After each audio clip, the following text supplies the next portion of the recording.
Shavua Tov, how do we confront the nations of the world, say the rabbis, with tefillin on our heads? What does that mean? The rabbis say, based on a verse in the book of Deuteronomy, that the nations shall see that the name of the Lord is called upon you and they will fear you. Say the rabbis, how is the name of the Lord called upon us? By our tefillin, our phylacteries on our head. That causes them to fear us. How exactly does that work? The phylacteries on the head, it's a box. It's a nice thing, but it's not that fearsome. I would think that a machine gun or a tank should do a far better job. And yet, no, the rabbis say it's the tefillin on the head that causes them to fear us. How does that work? Let's dig in. So at the beginning of the parsha, Yaakov seems to make a very chutzpadik offer. He has just had the dream of the ladder reaching to the heavens with the angels ascending and descending. God on top promises him that he will return to the land, and then he wakes up and he takes an oath, and he makes the following deal with God. He says, if you protect me, and you'll give me bread, and you'll give me clothing, and you'll get me back to my father's home, you will be my God. Excuse me? And if not, what then? He won't be your God? Does God exist only when you agree to it, only when he gives you what you want? The atheist who says, I don't believe in God, is speaking foolishness, because whether they believe or not, that does not affect whether God actually exists. So what is Yaakov saying? It seems to be chutzpadik. Of course it's not, and the rabbis interpret it in two possible ways. One is simply to say that it's part of his request. Give me protection, bread, clothing, my father's home, and be my God. And then what will I do?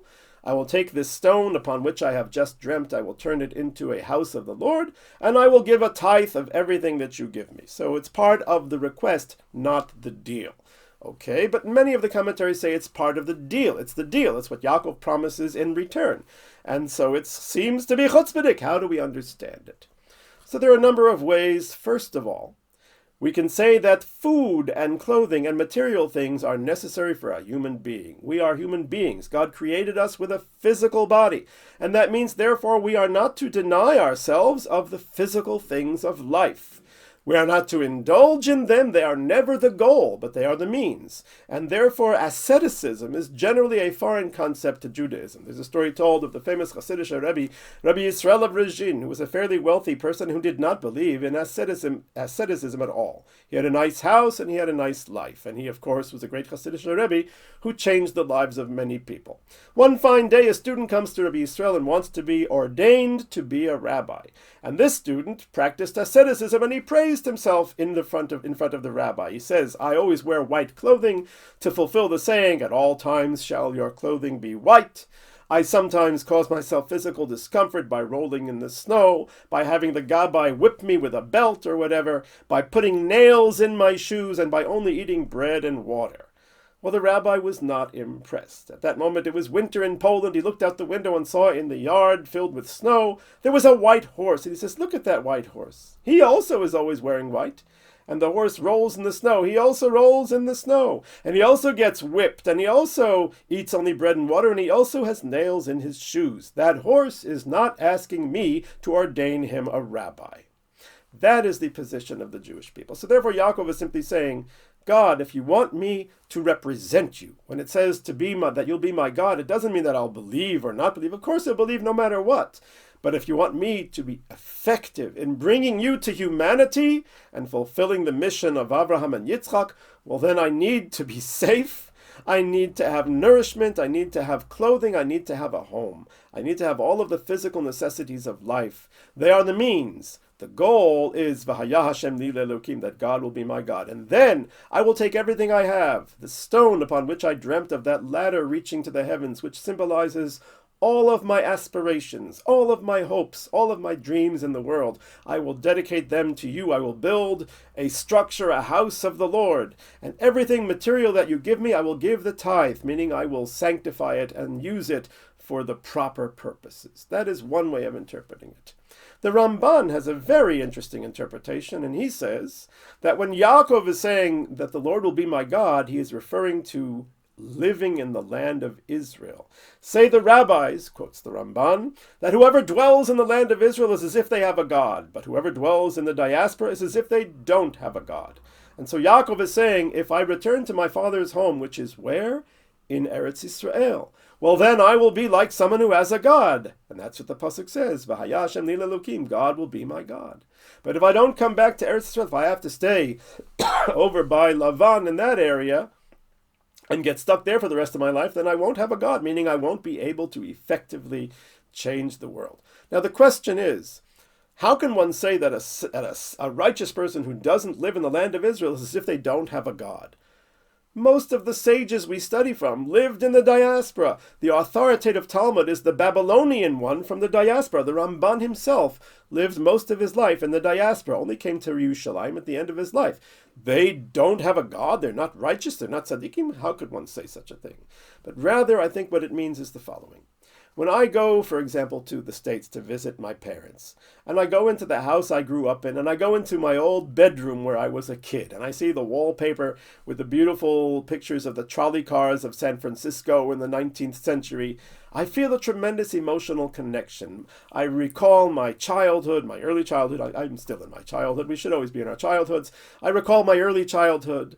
I think about my parents, may they be well. And then I think about my children and what kind of a childhood I am trying to give them and what direction I am trying to lead them for their life choices. So I feel a tremendous connection to my roots, and by extension it then goes to my destiny. Where am I headed? That is the power of my father's house. Yaakov is specifically asking for his father's house, not just any old house, his father's house, to take his place in the chain of Abraham, Yitzchak, and then to be Yaakov. And so I think that's what the sages say when they say that whoever dwells in the land of Israel is as if they have a God, because they sense, they feel their history and their destiny. When I walk in the places where the prophets walked, I feel that connection and I feel an importance in everything that we do, especially nowadays. Whereas in the diaspora, we don't have that feeling. We don't have that connection. I think that's what the rabbis mean, and that's what the Ramban is saying. And then, with that connection, Yaakov, of course, will dedicate everything, his aspirations, as symbolized by the ladder, and all of his material possessions, he will dedicate them towards the goal of being the Yaakov who brings God into the world. And that leads me to a third interpretation, which is also a fairly chutzpadik one. That we can interpret this phrase literally. When Yaakov says that God will be for me a God, he's saying, God will be mine. I will have ownership of God. Wow, can we say such a thing? Well, my teacher, Rav Aaron Soloveitchik Zatzal, said exactly that with reference to Rosh Hashanah, which is the holiday, says Rav Aaron, of belonging. Because the covenant that Abraham and Yitzchak and Yaakov made with God was a covenant of mutual ownership. We own God, as it were. When we say the God of Abraham, it means the God that Abraham owns. And what does owning of God entail? What is the responsibility that such ownership requires? To realize that God owns us. Lehavdil. There are many examples of a thing that a person owns that they have to take care of if they want to continue owning it. You have a garden? Well, if you don't water it, then you won't have a garden. Lehavdil. When we own God, that means that we therefore must know that God owns us. It is a mutual ownership, and that is a very powerful, powerful thing. And that is, I believe, the secret of tefillin. It is a sign that we are owned by God, that we own God, of that connection, of that unity. It's not the box of the tefillin that scares the nations of the world. It's the Jew with that box on his head who is walking together with God, as the verse says expressly, the nations shall see that the name of the Lord is called upon you.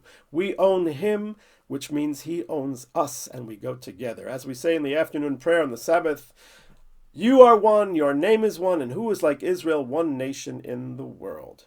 My friends, a time of darkness has descended upon the world, and by walking together with God, we can light up that darkness. We can indeed cause the nations of the world to have the proper awe and respect of us when we wear the tefillin, when we walk together with God, and that creates a tremendous change. As the holiday of Hanukkah approaches, which is a time of the light banishing the darkness, may we indeed have those tefillin on our head, literally and figuratively, and walk together with God and change the world. Shavuot Tov.